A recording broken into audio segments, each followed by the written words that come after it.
El páncreas es una glándula mixta, endocrina y exocrina. Las células endocrinas se unen formando el islote de Langerhans. Estas son rodeadas por acinos. Los acinos son aquellos que producen jugo gástrico para la digestión de alimentos. Hay 4 tipos de células endocrinas: alfa, beta, delta y células P. Los trastornos endocrinos del páncreas se producen debido a un aumento de la síntesis de hormonas. Estos pueden causar diferentes daños en el organismo, enfermedades como la diabetes.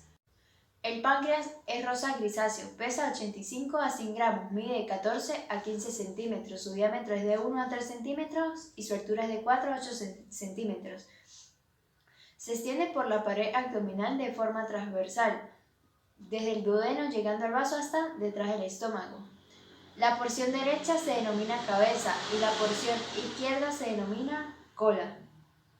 Está en contacto con diferentes vasos sanguíneos y nervios, no solo propios sino los órganos que lo rodean. Está conformada por 85% de células acinares. Estas se encargan de la síntesis de secreción de enzimas, entre ellas la amilasa, que digiere carbohidratos, lipasa, digiere grasas, y tricina, que digiere proteínas. Un 10% de matriz extracelular, que es una red que engloba tejidos, órganos y células. Un 4% de células ductuales centracinares. Estas producen la síntesis hidroelectrolítica del páncreas exocrino y está conformado por sodio, bicarbonato y agua.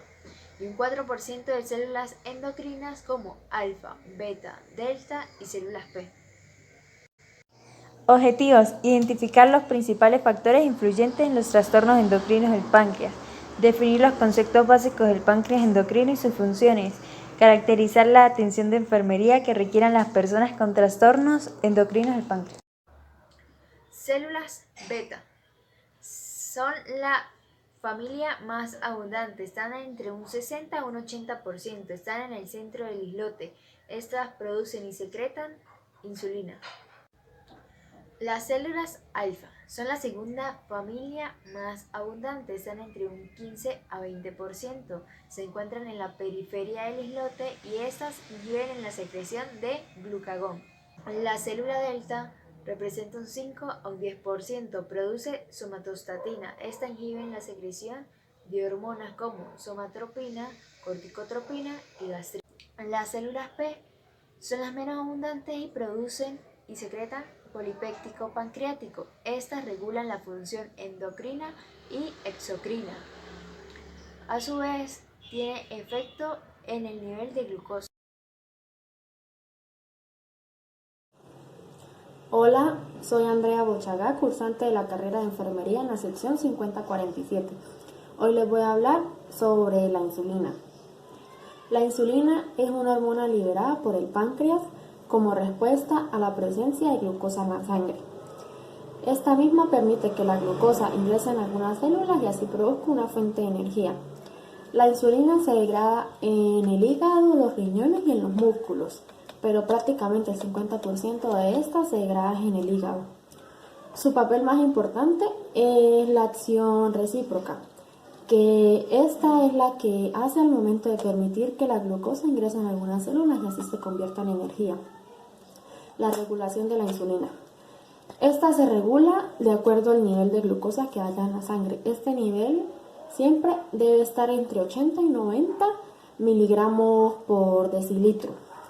Entre los efectos secundarios de la insulina se encuentran enrojecimientos en la piel, estreñimiento, aumento de peso, hinchazón en el lugar donde se colocó la inyección y engrosamiento de la piel.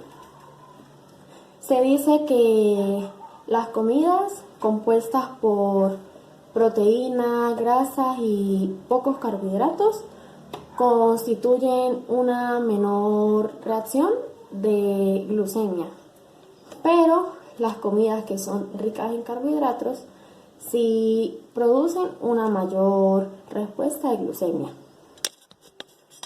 Buen día, mi nombre es Susana González y les voy a hablar sobre el glucagón, la síntesis, su metabolismo, la regulación de su secreción, los mecanismos de acción y sus efectos. El glucagón es una hormona que, al igual que la insulina, se produce en el páncreas. Su principal diferencia es que, al contrario de la insulina, Este aumenta los niveles de glucosa en sangre. Se produce en el páncreas, en las células alfa de los histones Langerhans, que rodean las células beta, productoras de la insulina, cuando bajan los niveles de azúcar en sangre. La síntesis comienza con la síntesis del precursor de proglucagón, codificado por un solo gen y un ARN mensajero único en las células alfas del páncreas. El proglucagón es procesado por una ruptura pretiolítica, produciendo así proglucagón y otros péptidos biológicamente inactivos. En el metabolismo tenemos que induce al catabolismo del glucógeno hepático, induce el aumento de la glucogénesis y consiguiente la cetogénesis. En el cardíaco tenemos un efecto beta inotrópico y cronotópico, similar al estímulo beta adrenérgico.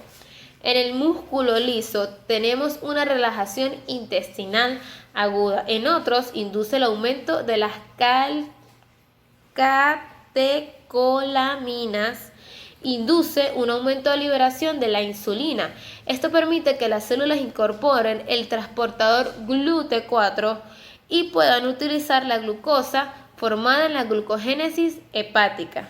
En la regulación de la secreción tenemos que la secreción del glucagón es regulada por factores paraclínicos endocrinos, por el sistema nervioso autónomo y por cambios en la concentración de metabolismos en sangre.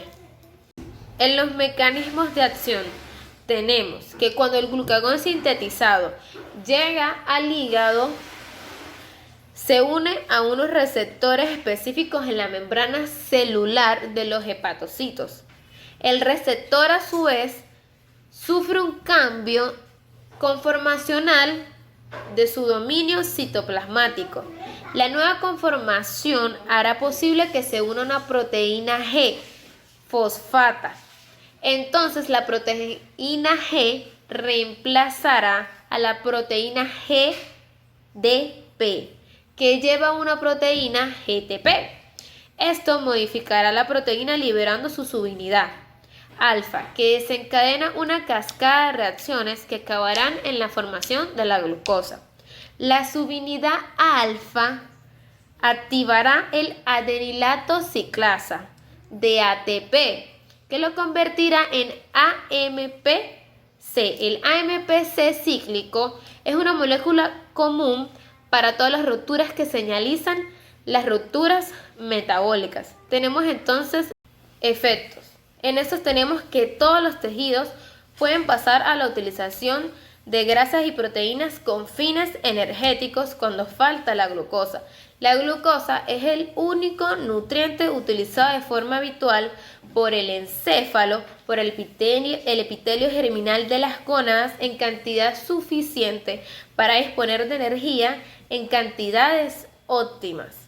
Por lo tanto, el mantenimiento de la glucemia dentro de los valores normales suficientemente elevados resultará esencial para aportar nutrientes a estos tejidos.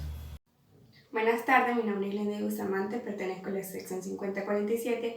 El día de hoy les voy a hablar sobre la diabetes mellitus. La diabetes mellitus es un conjunto de trastornos metabólicos cuya característica común principal es la presencia de concentraciones elevadas de glucosa en la sangre, ya sea de manera persistente o crónica, debido a un defecto de producción de insulina, y también se acompaña de anormalidades en el metabolismo de los lípidos, proteínas, sales minerales y electrolitos. La diabetes se asocia con la aparición de complicaciones en el sistema orgánico, siendo la más evidente la pérdida de la visión, que puede llegar a convertirse en ceguera. También el compromiso de los riñones, que puede llegar a fallar totalmente, requiriendo diálisis o trasplante, o la pérdida de extremidades inferiores. La diabetes mellitus tipo 1 es en la que existe una destrucción total de las células beta, lo que conlleva a una deficiencia absoluta de la insulina. Y la diabetes mellitus tipo 2 es generada como una consecuencia de un defecto progresivo en la creación de insulina, de un aumento de glucosa. En la etiología, la diabetes mellitus tipo 1 es la ausencia de la producción de insulina en el páncreas, debido a una destrucción autoinmune de las células beta. Esto quiere decir que el paciente no produce la insulina debido a la autodestrucción de estas células beta pancreáticas. El virus Coxsackie, rubiola y el retrovirus se relacionan con el inicio de la diabetes mellitus tipo 1. Estos infectan directamente y destruyen las células betas. En la dieta es la exposición de los productos lácteos, en especial la proteína de leche de vaca, la leche materna de caseína. Es la concentración también elevada del nitrato en el agua y el consumo insuficiente de la vitamina D se asocian con el aumento de la incidencia de la diabetes tipo 1. La diabetes tipo 2 es la resistencia de la insulina, es la secreción de insulina inadecuada, porque los pacientes no han desarrollado la resistencia a la insulina y los niveles de esta a menudo son muy elevados en principio de la enfermedad, debido ya sea a una epidemia de obesidad infantil, a la ingesta exagerada de alimentos y diagnóstico. Para detectar los niveles altos de la insulina. En primera encontramos la prueba de la hemoglobina. Este análisis de sangre no requiere ayuno, indica los niveles de glucosa sanguíneo en promedio entre los últimos 2 o 3 meses. También encontramos el examen aleatorio de la glucosa, se toma una muestra de sangre en un horario al azar.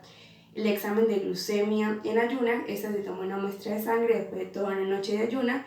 Y por último encontramos el examen de tolerancia oral a la glucosa. En esta prueba se ayuna durante toda la noche y se mide el nivel de la glucosa sanguínea en ayunas. Gracias. Recomendaciones: comer vegetales, ayuda a proteger el páncreas de tumores, evitar el tabaco y el alcohol, cuidado con lo que comes, evitando frituras, grasas y azúcares, ya que el páncreas se ve afectado y trabaja el doble, hacer ejercicio y comer frutas o jugos naturales.